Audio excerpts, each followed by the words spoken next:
Hello children, आज हम लोग पढ़ रहे हैं चैप्टर 11 मेज़रमेंट। क्लास 6 के लिए पढ़ रहे हैं हम लोग। देखिए, आपको सबसे पहले समझना है बच्चों कि मेज़रमेंट क्या होता है। तो आप सपोज कीजिए कि आपके पास बुक है, कॉपी है, बहुत कुछ है आपके पास। तो सपोज उसमें से आप एक बुक ले रहे हैं और उस बुक के बारे में आपसे पूछा जा रहा है कि बताइए इसकी लंबाई कितनी है, इसकी लेंथ कितनी है ना, इसकी चौड़ाई कितनी है, इसकी मोटाई कितनी है।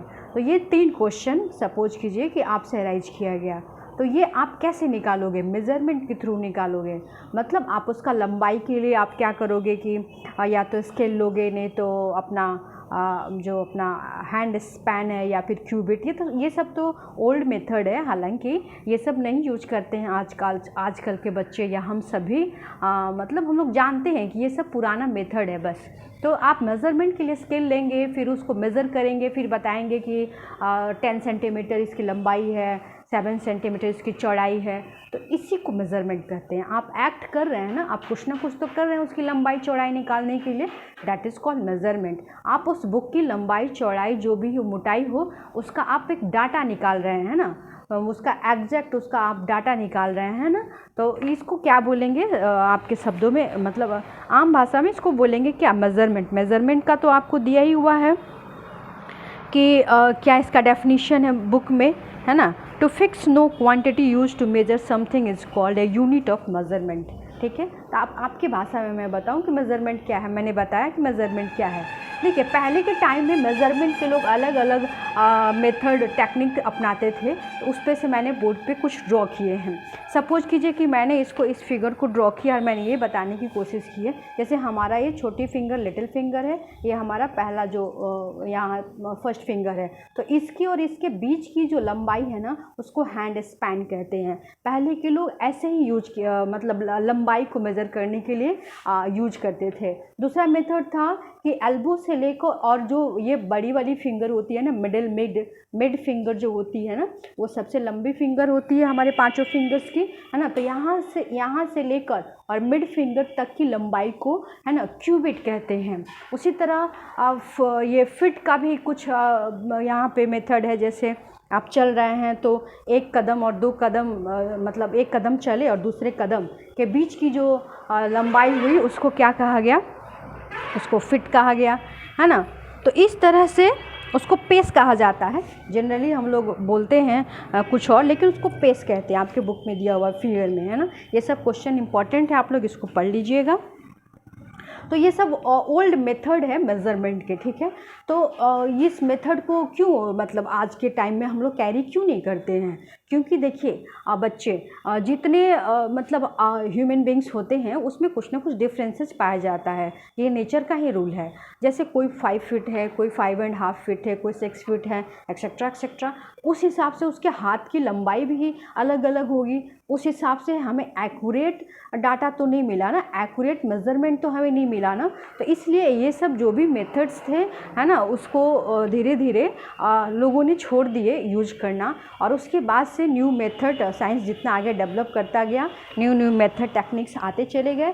और उसमें से हम लोगों ने न्यू जो भी टेक्निक्स आज के टाइप में है, वो हम लोग यूनिट से मेज़र करते हैं। ऐसा यूनिट है ना, यूनिट से मेज़र करते हैं। तो आपको मालूम है कि मतलब कोई भी आपके बुक में दिया हुआ भी है कि every measurement consist of 2 parts, a number and a unit. ठीक है, यूनिट तो आप जानते ही हैं कि मतलब उसका सबसे छोटी इकाई को यूनिट कहते हैं। मतलब किसी भी चीज़ को हमको डिनोट करना, जैसे लंबाई, मीटर। तो लंबाई को हम किस में मेज़र कर सकते हैं? मीटर में कर सकते हैं, किलोमीटर में कर सकते हैं, सेंटीमीटर में भी कर सकते हैं।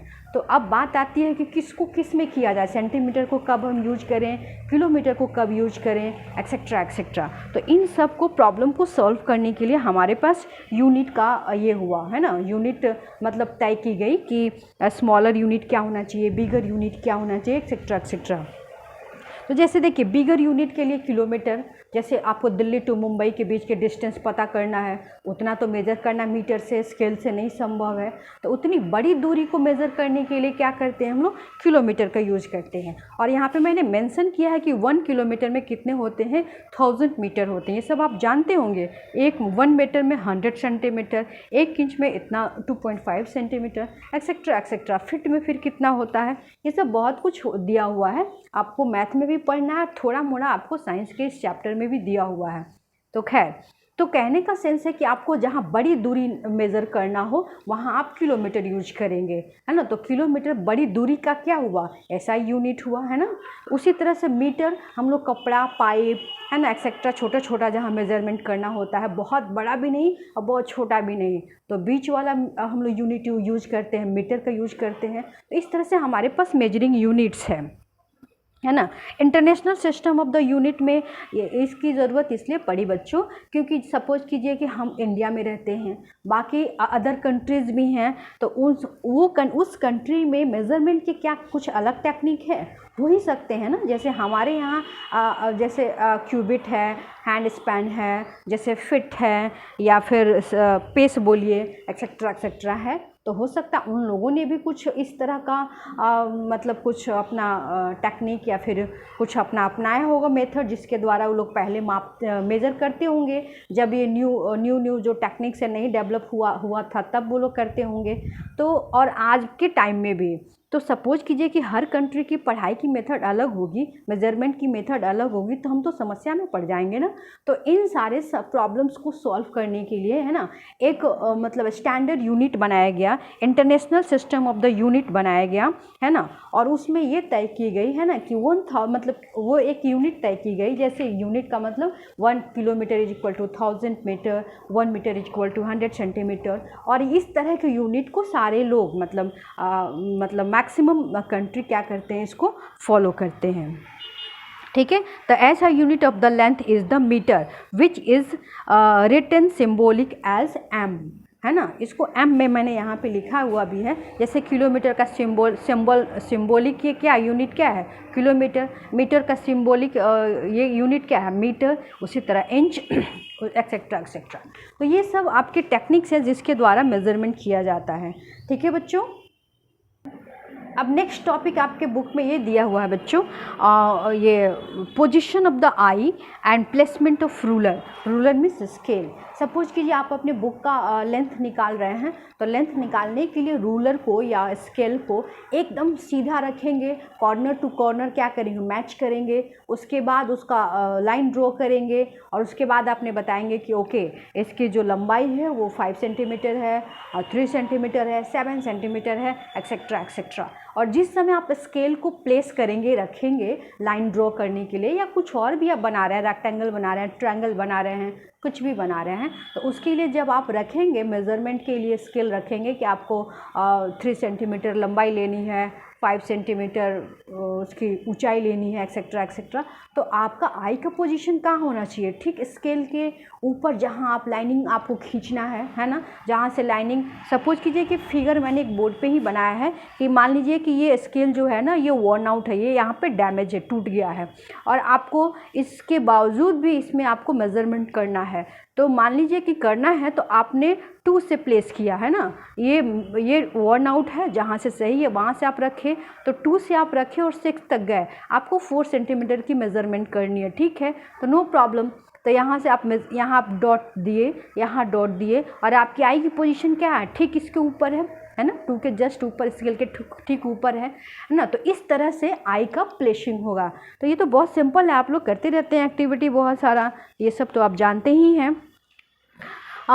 Measuring the length of a curved line और एजेस, ठीक है। सपोज कीजिए कि कोई चीज़ टेढ़ा मेढ़ा है या फिर ऐसे वैसे, तो उसका मेजरिंग कैसे करेंगे, ठीक है। मेरे पास यहाँ पे देखिए कुछ है, सपोज कीजिए मैं आपको ये दिखा रही हूँ, ये दिख रहा है ना, इसका मेजरिंग करना है। मैं इसको टेढ़ा मेढ़ा ऐसे कर देती हूँ, है ना। इसका मेजरिंग कैसे करेंगे, तो इसको क्या करेंगे, ऐसे ही आप प्लेस्ड कर देंगे, है ना।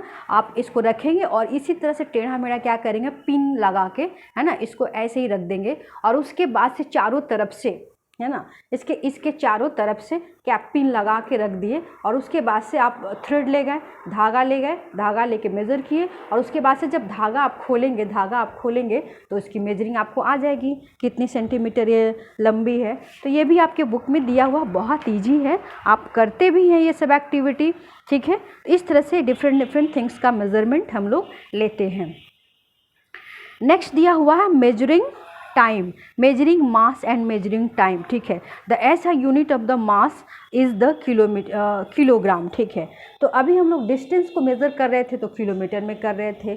अब कितना क्वांटिटी में कोई चीज़ है, आपने चीनी लाया तो कितना लाया, वो क्वांटिटी कितनी है, उसको मेज़र करने के लिए हम kg है ना का यूज करेंगे। तो ये तो SI यूनिट है अलग अलग थिंग्स का, तो आप ये जानते हैं है ना। तो उसको बैलेंस, बीम बैलेंस मतलब जाते हैं उस पर तौल के देता है हमको शॉपकीपर, उस हिसाब से हम लेके आते हैं। तो उसका भी है ना, क्या है आपको किलोग्राम है ना। SI unit of the mass is the kilogram. उससे कम भी हम लोग लाते हैं, उसके कम का भी हमारे पास यूनिट है, जैसे 100 ग्राम, 50 ग्राम है ना, 250 ग्राम, ये सब हम लोग आम भाषा में लोकली बोला करते हैं है ना।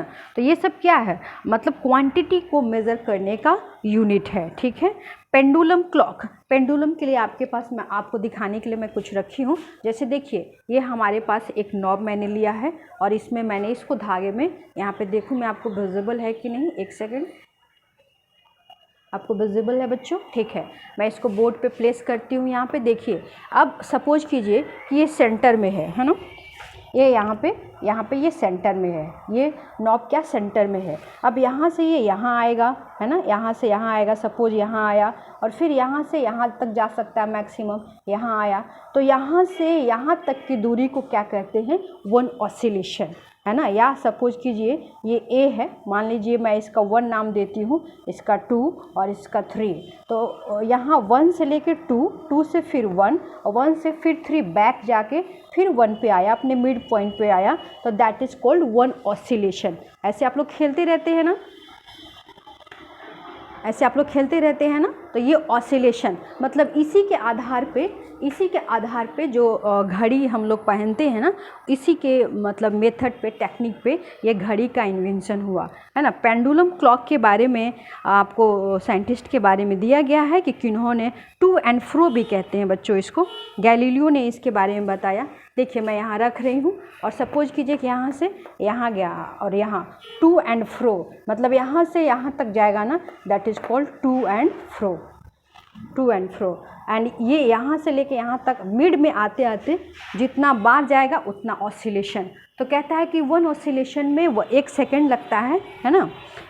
और इसी के आधार पे घड़ी, मतलब घड़ी का क्या हुआ, इन्वेंशन हुआ, इसी थ्योरी पे, इसी मेथड के आधार पर, ठीक है बच्चों। अब देखिए आपके बुक में बहुत 2-3 लाइन ही दिया हुआ है मॉडर्न वॉच के बारे में। इसके बारे में क्या मेथड होता है, क्या टेक्निक होता है, आप बड़े क्लास में जाओगे ना तब जानोगे। लेकिन इसमें दिया हुआ है ना कि in modern clocks and watch the vibration of the crystal of a substances called quartz control है ना, called quartz control the movement of the balance wheel. मतलब इसकी मेथड, इसका जो मॉडर्न जो हमारे पास आजकल घड़ी आ रही है जिसको स्मार्ट वॉच हम लोग कहते हैं, उसमें उसका जो पहले का जो ये ऑसिलेशन के मेथड पे जो बना, उससे ये डिफरेंट है। और ये कैसे डिफरेंट है ये आपको सीनियर क्लासेस में पढ़ना है बच्चों, ठीक है। तो आई होप आप समझ गए होंगे ऑसिलेशन किसे कहते हैं, आपको टू एंड फ्रो किसे कहते हैं, एक्सेट्रा एक्सेट्रा आप समझे होंगे। थैंक यू बच्चों।